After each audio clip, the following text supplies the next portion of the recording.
"We would like to help you," said Seldon. "If I had psychohistory, if I could tell what is most likely to happen, then I would put my abilities at your disposal, but I don't have it. I can best help you by trying to develop it. I have until recently been quite convinced that this was absolutely impossible. Now, I'm not so certain of that." "And how long will it take?" asked Devon. Seldon shrugged. "I cannot say. It may be an illusion, but let me continue to try. Perhaps we will meet again." "Or perhaps," said Devon, "if you return to where you're now staying, you'll find yourself in an Imperial trap. You may think that the Empire will leave you alone while you struggle with psychohistory, but I am certain that the Emperor and his toady Demerzel are in no mood to wait forever, any more than I am." "It will do them no good to hasten," said Seldon, "since I am not on their side, as I am on yours. Come, Doris." They turned and left Devon sitting alone in his squalid room, and found Rach waiting for them outside.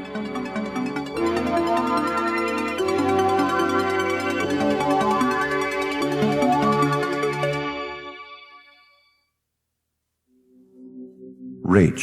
According to Harry Seldon, the original meeting with Rach was entirely accidental.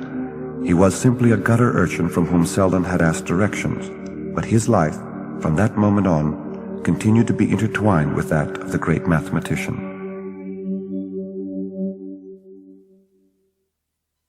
The next morning, Seldon knocked at Dora's adjoining room. When she let him in, he said, "I have a question about Y sector." "What do you want to know?" asked Doris. "Every once in a while, the Y sector is mentioned. The mayor of Y, actually. Hammond mentioned him, you did, Devon mentioned him. But I don't know anything about either the sector or the mayor."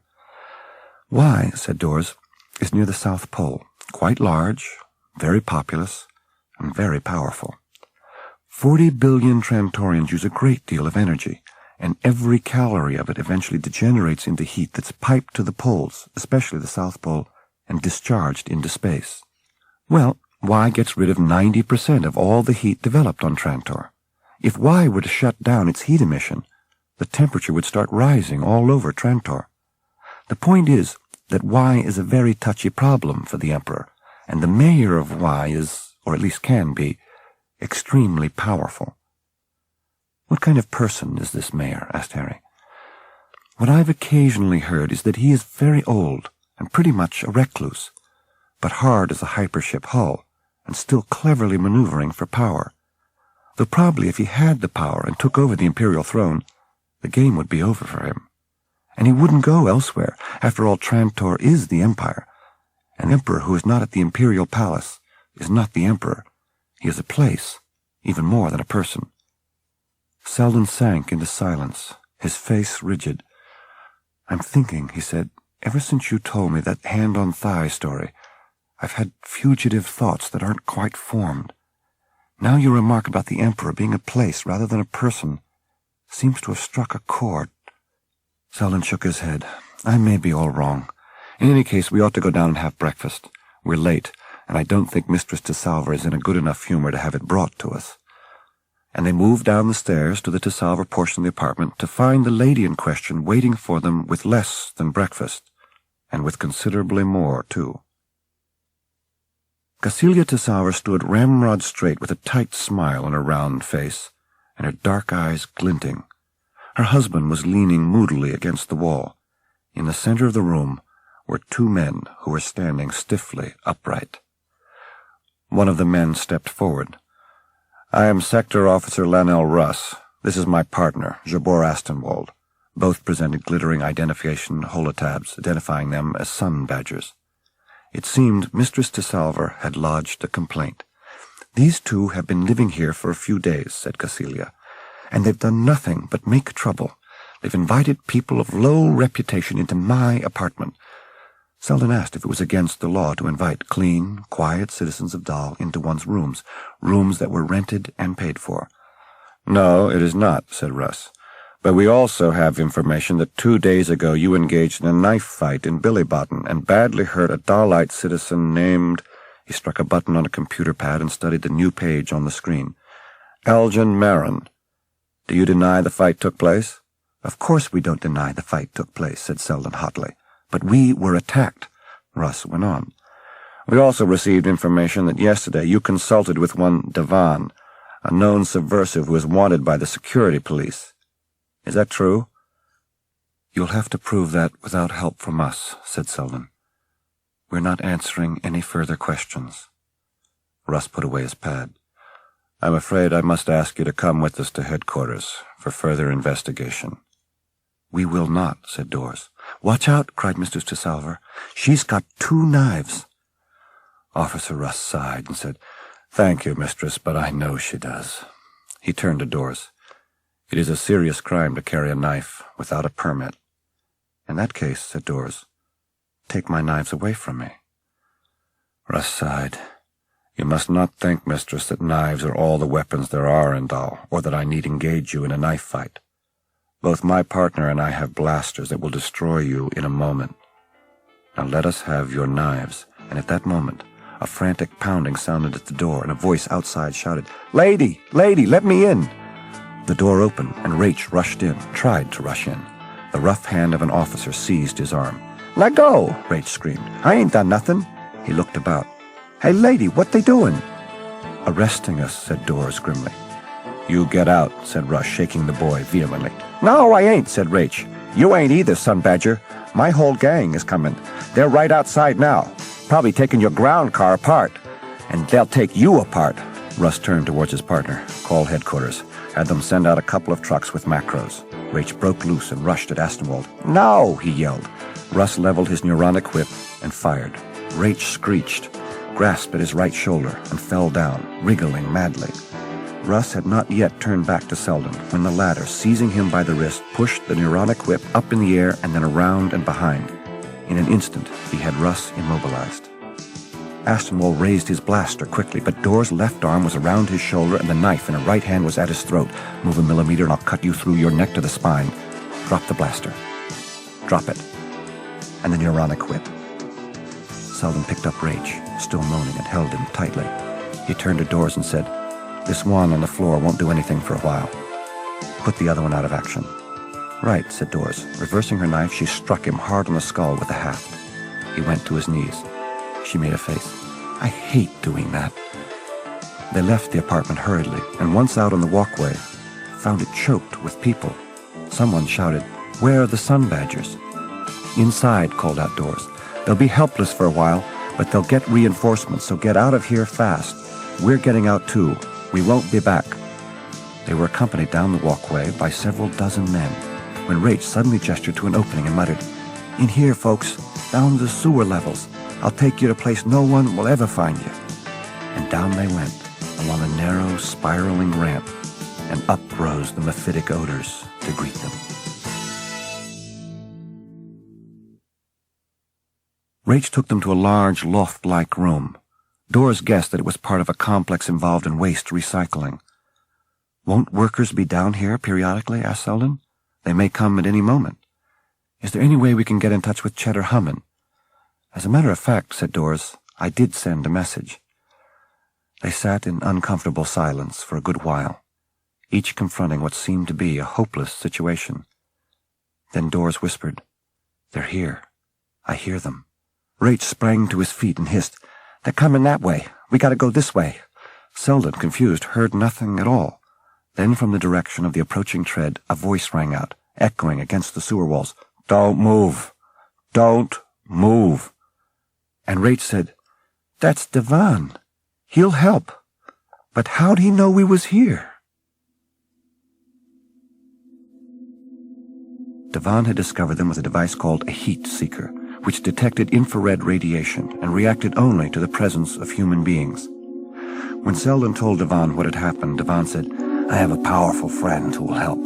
He'll see to it that you're safe. Seldon smiled, realizing at once. Hummin. But now, said Devon, we've got to get you away. Too many people want you, and I want my friend to have you. Suddenly, the heat seeker began to register. He's approaching, said Devon. I don't see that it could be anyone else. Through the door strode a newcomer, but Seldon's glad exclamation died on his lips. It was not Cheddar Hummin. The man who entered was tall and muscular and had a blond mustache. He wore what was unmistakably a uniform. It was red and white, and about his waist was a wide belt decorated with silver studs. "I am Sergeant Emerthalis. I have come seeking Dr. Harry Seldon." Seldon said, "I am he." "Please, come with me, Dr. Seldon." Seldon and Dawes stepped forward. The sergeant raised a large hand, palm toward Dawes. "I have not been instructed to take anyone else." "I do not budge without her," Harry said. The sergeant moved to take him by force, and Dawes drew her knives. His right hand reached with surprising speed for the neuronic whip in the holster at his hip. Dawes stepped quickly forward, knives flashing. Neither completed the movement. Dashing forward, Raich pushed at the sergeant's back with his left hand and withdrew the weapon from his holster with his right. "Hands up, Sergeant, or you're going to get it." The sergeant whirled, and a nervous look crossed his reddening face. "Put that down, Sonny. You don't know how it works." "I know about the safety, held Raich.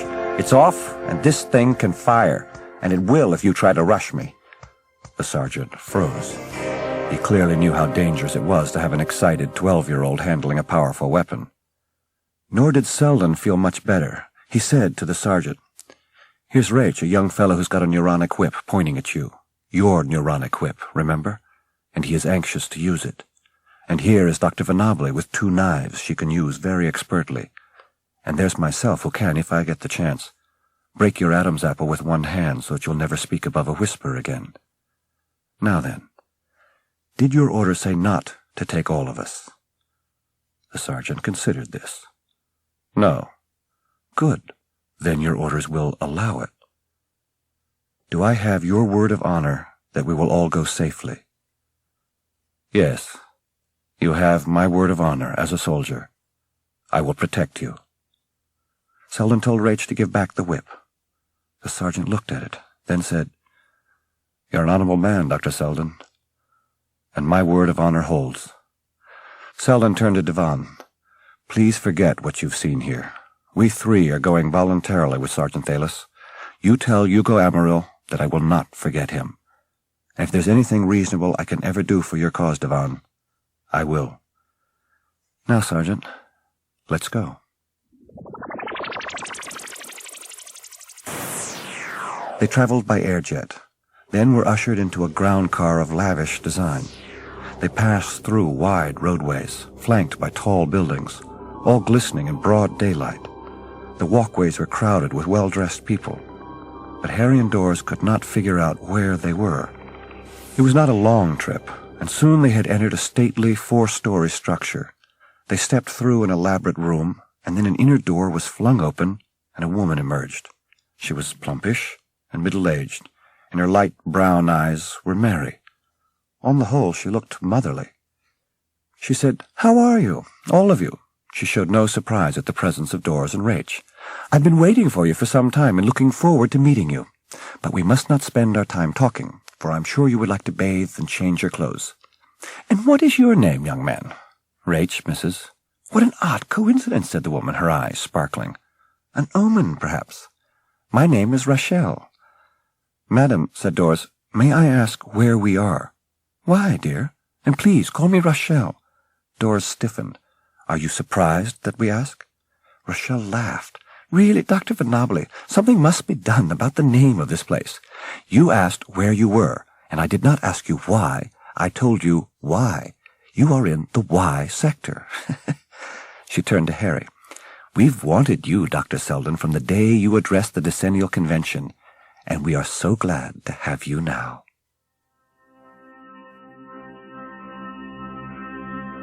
During their second evening in Y, they had dinner with Madame Rachel. She was gracious and friendly, and had clearly taken a particular liking to Raich, whom she insisted was to sit next to her. Harry waited until after the meal to pose his question to Rachel. "Why have you wanted me from the day I addressed the convention?" "We want you," she said, "for your psychohistory." "My psychohistory is simply not practical," Harry replied. "I can't believe that," said Rachel, smiling. "The day after the convention you were called into an audience with Cleon." "And I told Cleon exactly what I've just told you, and he let me go." Now Rachel did not smile. Yes, he lets you go the way the cat in the fable lets the mouse go. He has been pursuing you ever since, in Streeling, in Mysogen, in Dahl. He would pursue you here if he dared. The pursuer in all those places might have been in the employ of the Y sector, Dor said firmly.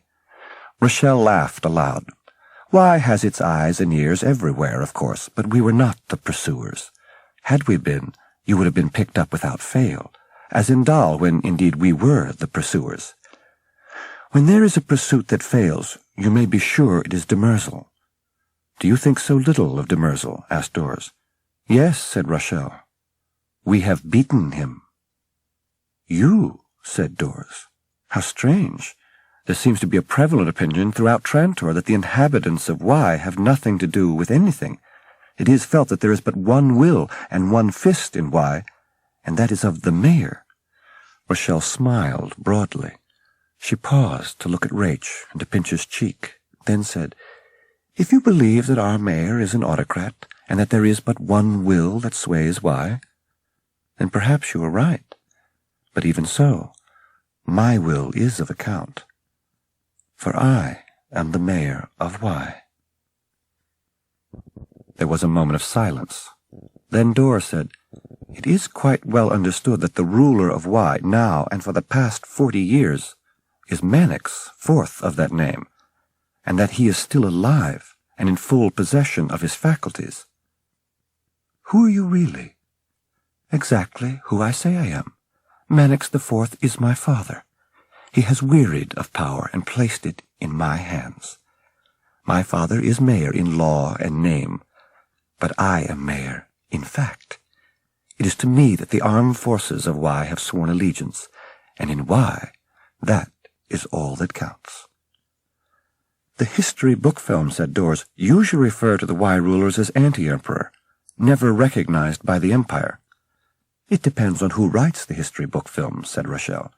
In the future, we will, for the throne will be ours again. To accomplish that, said Dors, you must bring about civil war. Rochelle smiled again. I want Dr. Seldon's help in preventing such catastrophe. My father has been a man of peace all his life. He has, of course, developed a magnificent security force to maintain the peace, prosperity, and stability of Y. And we have now reached the stage where we can take over the Imperial government quickly, in a lightning stroke, in fact.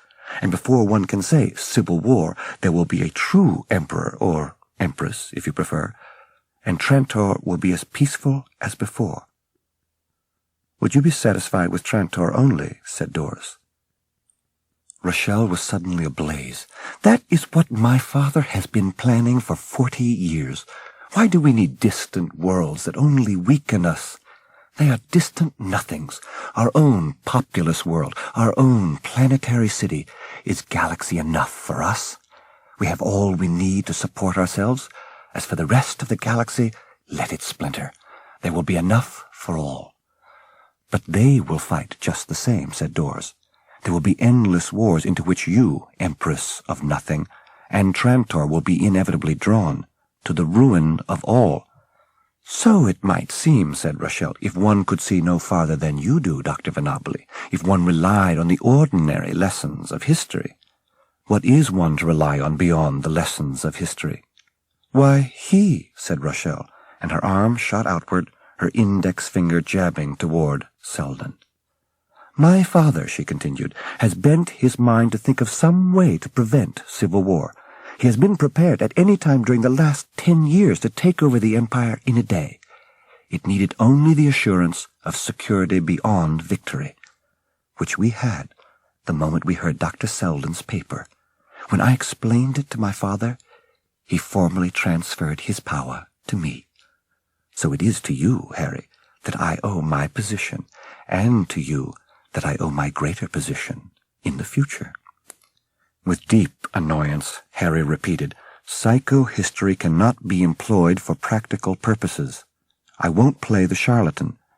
As it happens, the Emperor also thought to use me as a source of self-serving prophecies.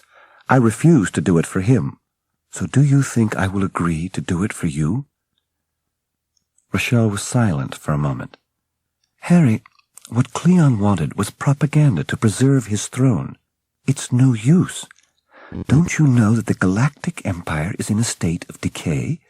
What's ahead of us is civil war, no matter what you might do for Cleon. I have heard something like this, Seldon said. It may even be true. But what then?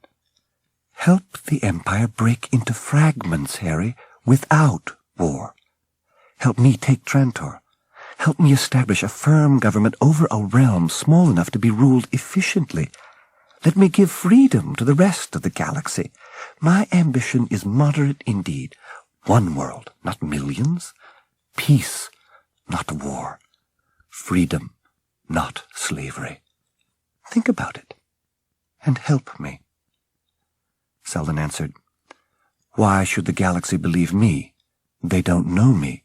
And which of our fleet commanders will be impressed by the word psychohistory? You won't be believed now, but cooperate with me, and I will make your name famous. I will make the promise of psychohistory glow through all the worlds. And at the proper time, you will pronounce your prediction, and we will strike. Then, in a twinkling of history, the galaxy will exist under a new order that will render it stable and happy for eons. Come now, Harry. Can you refuse me?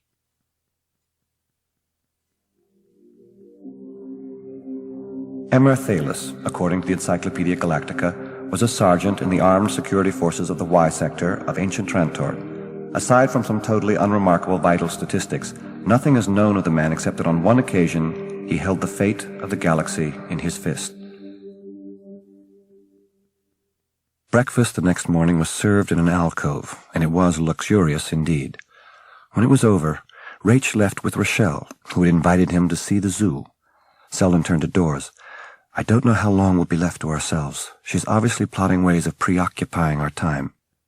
You told me last night that if she wins out, the Empire will shatter, and its shards will be fighting each other indefinitely. She must be stopped. Is it possible to reach Cheddarhammon? Doris said, I tried to reach him when we first had to flee Arreston-Dal. I'm sure he received the message.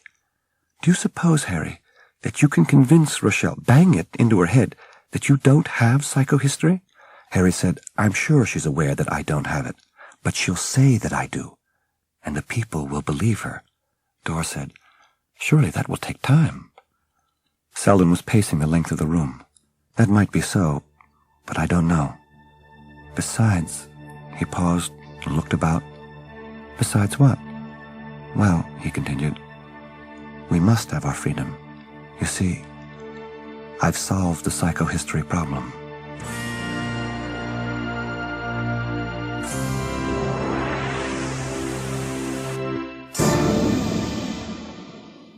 It was their 10th day in Y. In the morning, Harry Seldon's door signal sounded, and Rach cried out, Mr. Seldon, it's war! Seldon took a moment to snap from sleep to wakefulness. Then Rach bounced in, excited and wide-eyed. Mr. Seldon, they have Mannix, the old mayor. Imperial jets came in last night, all over. The news holocast is on in Mrs. Room.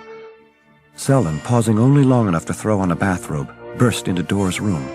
It was perfectly executed, Dora said. Surprise was complete. There was no chance of resistance. No mention of Rochelle? Asked Seldon. No. I doubt she will be safe anywhere on Trantor, said Doris.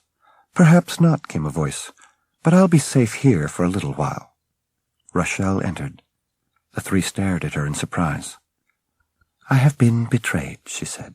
My officers have been tampered with and have refused to fight for a woman. They'll only fight for their old master. So many years of preparation destroyed in a night. It could scarcely have been done in a night, Dora said. The suborning of your officers must have taken time.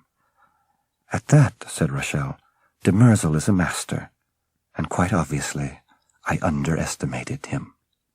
How he did it, I don't know. Threats, bribes. She turned sharply toward Seldon. He wants you, you know. De Merzel struck at us for you. Then she sighed. At least I am not utterly betrayed. Sergeant? Sergeant Emmer Thalis entered with a soft, cautious step. His uniform was spruce, his long blonde mustache fiercely curled. Rochelle smiled sadly. "I cannot very well let de Merzel have you. That would be one victory too many. Farewell, Dr. Seldon. Sergeant, blast him."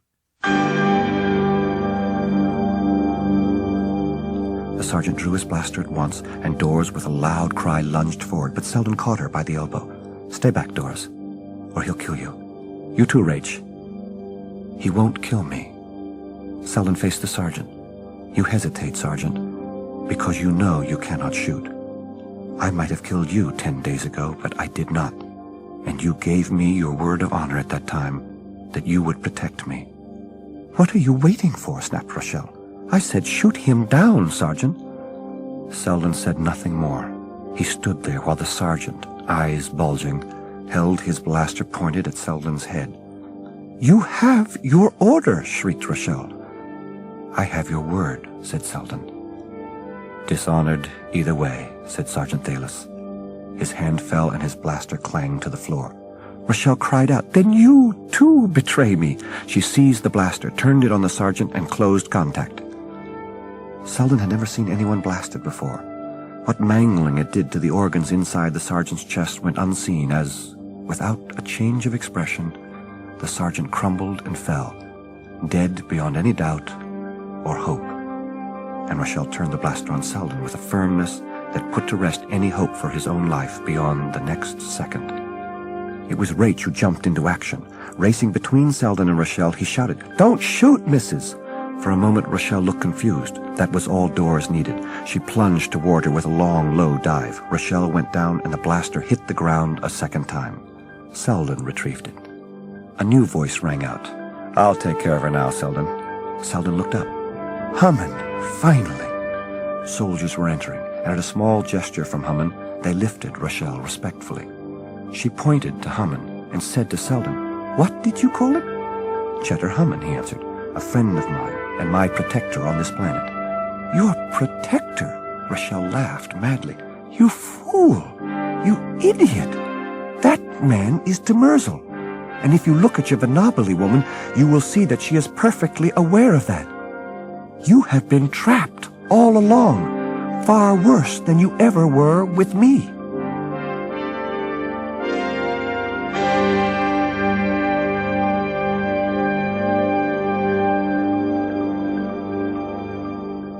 Hammond and Seldon sat at lunch that day, quite alone, a pall of silence between them.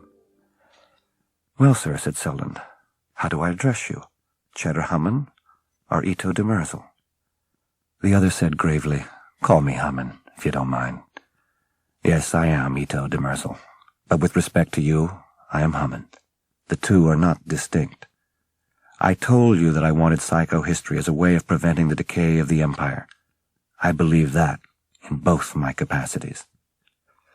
"Why did you send me chasing all over Trantor to escape de Merzel when you yourself were de Merzel?" Seldon asked.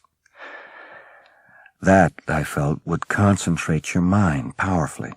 It would make psychohistory something exciting and much more than a mathematical game.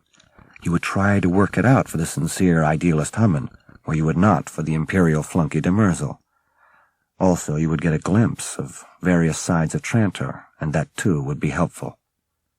Was I right? Have you made progress?" Seldon said, "In psychohistory, yes, I have, Hammond. It's only the barest beginning. But it is a beginning. You see, Doris had told me something I call the hand-on-thigh story. It was merely a humorous tale in which she shed light on the different sex mores on various worlds and in various sectors of Trantor. It occurred to me that in her story she talked about the different Trantorian sectors as though they were separate worlds. As I traveled from the Imperial sector to Mysogen, to Dal, to Y, I observed for myself how different each was. The thought of Trantor, not as a world, but as a complex of worlds, grew stronger. But still I didn't see the crucial point. But when I listened to Rochelle, she told me that all she wanted was Trantor. It was an empire in itself, she said, and she dismissed the outer worlds as distant nothings. It was then, in a moment, that I saw what had been in my hidden thoughts for considerable time. Trantor itself is a system complex enough to make psychohistory meaningful, and yet it is simple enough, compared to the Empire as a whole, to make psychohistory perhaps practical. But it's all left to do, Hammond, and I know you will do everything you can to help me. You trust me, despite the fact that I am Demerzel? Entirely, said Seldon. Absolutely. But I do so because you are not Demerzel. Your persona as Demerzel is as far removed from the truth as your persona as Hammond. Hammond's eyes grew wide. What do you mean? I mean, said Seldon, that you probably chose the name Hammond out of a wry sense of what was fitting. Hammond is a mispronunciation of human, isn't it? Because you're not human, are you, Hammond Demerzel? You're a robot. Hammond sat calmly, not a muscle twitching. Finally he spoke. A robot? Me? Explain. Hammond, in the course of my flight from yourself as Demerzel, I heard of two ancient worlds, Aurora and Earth. Each seemed to be spoken of as a first world or an only world. In both cases, robots were mentioned. When the world was called Aurora, one robot was spoken of as a renegade. On Earth, one robot was called a hero, one who represented salvation. Was it too much to suppose that it was the same robot? Earth and Aurora seemed to be two separate worlds, coexisting in time. Mother Rita, who spoke to me of Earth, was convinced that Earth was the original home of humanity, and that the two worlds were enemies.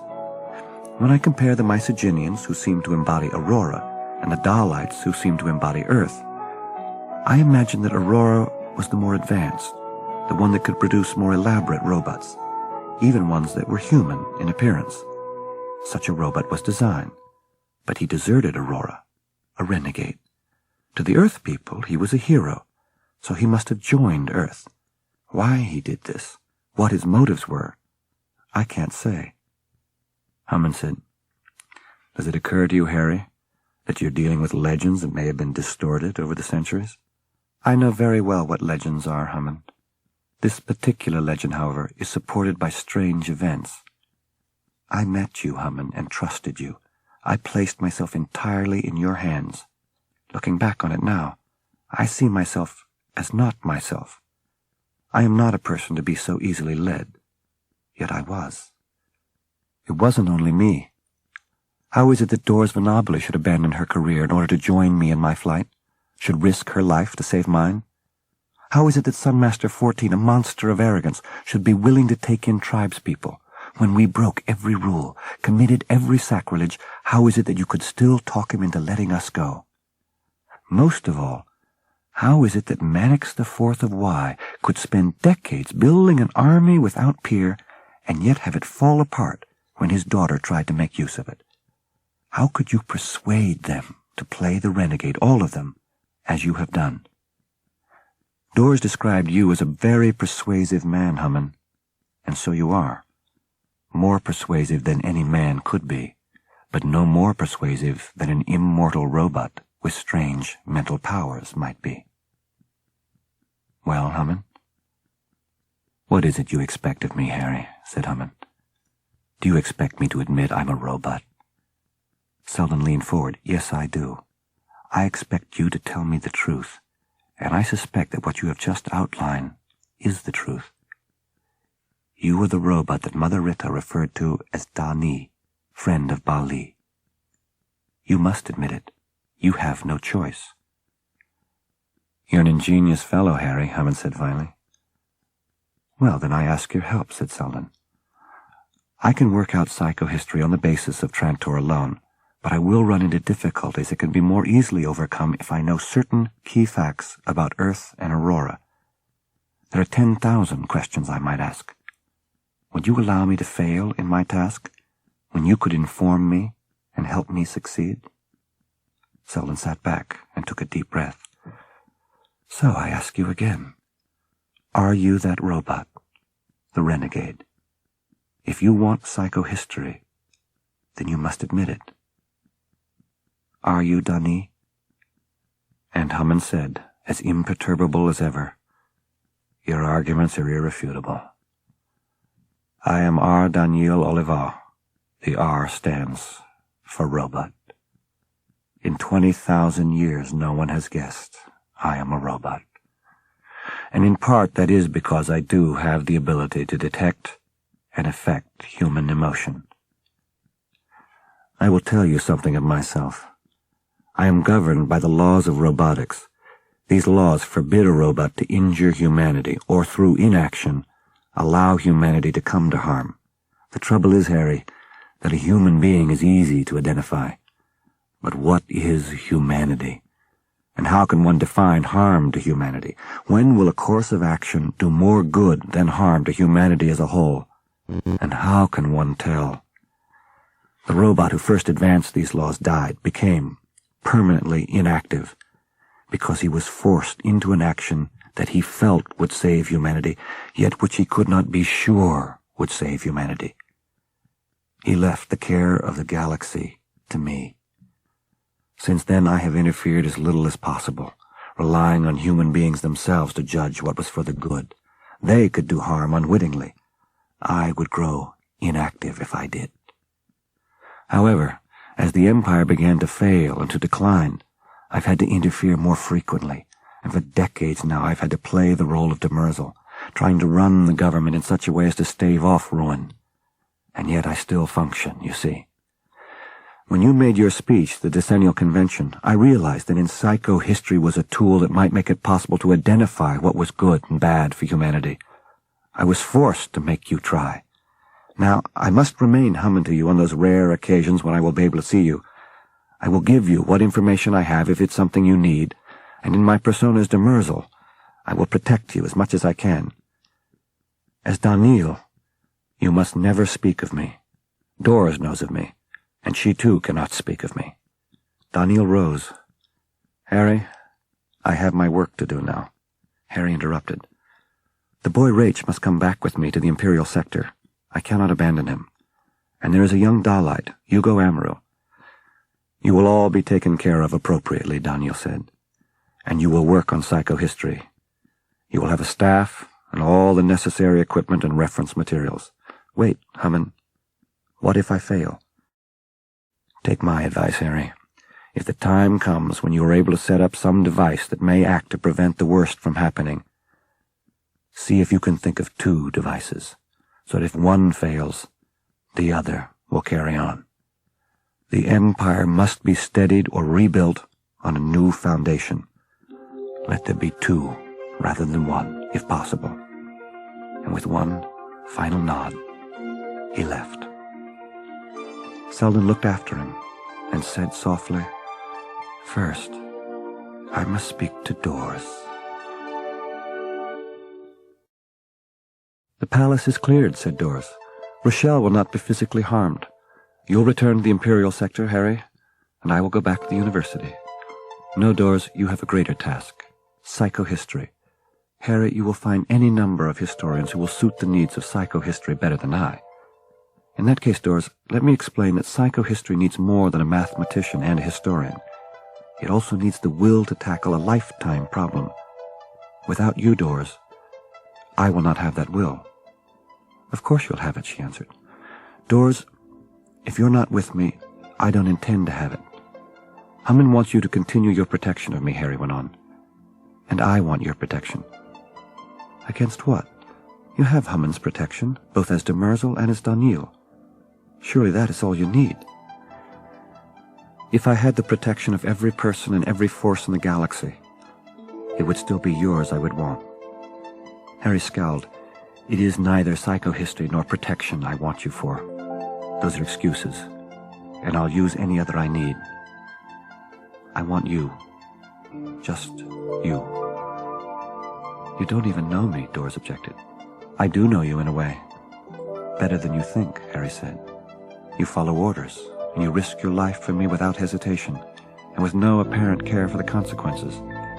You learned how to use knives so quickly, and you handled yourself perfectly in the fight with Marin. Inhumanly, if I may say so. And you can be in touch with Hammond in some way that does not involve instrumentation. And And what do you think of all that? Doris asked. It has occurred to me that Hammond as R. Daniel Oliver has an impossible task, said Harry. How can one robot guide the Empire? He must have helpers. That is obvious, said Doris. Millions, I should imagine. I am a helper. You are a helper. Little Rach is a helper. You are a different kind of helper. In what way? Harry, say it. If you heard yourself say it, you will realize how crazy it is. Seldon looked long at her, and then said in a low voice, I will not say it because I don't care. You really don't? You wish to take me as I am? I will take you as I must. You are Doris, and whatever else you are in all the world, I want nothing else. Harry, Doris said softly, I want what is good for you because of what I am. But if I wasn't what I am, I would still want what is good for you. And I don't think I am good for you. Good for me or bad, I don't care. Here Harry looked down as he paced a few steps, weighing what he would say next. Doris, have you ever been kissed? Of course, Harry, it's part of social life. No. I mean, have you ever really kissed a man? You know, passionately. Doris hesitated. Seldon put his arms around her and brought his head close to hers slowly, as though waiting for her to pull away, all the while drawing her nearer. Doris made no move, and he kissed her, slowly, lingeringly, and then passionately, and her arms suddenly tightened around him. When he stopped at last, she looked at him with eyes that mirrored her smile, and she said, Kiss me again, Harry. Please.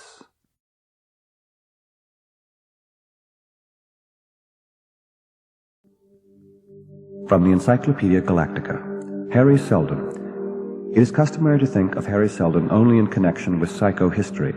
There is no doubt that he himself encouraged this, for in his formal writings his private life is a blank. His only son, Rach, is known to have been adopted, but how that came about is not known. Concerning his wife, we only know that she existed.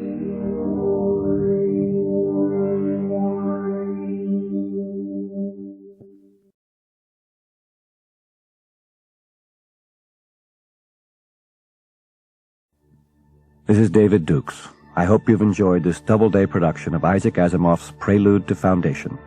This program was directed by Steve Gomer and produced by David Rapkin.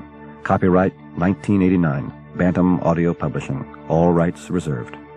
Prelude to Foundation is available in paperback from Bantam Books.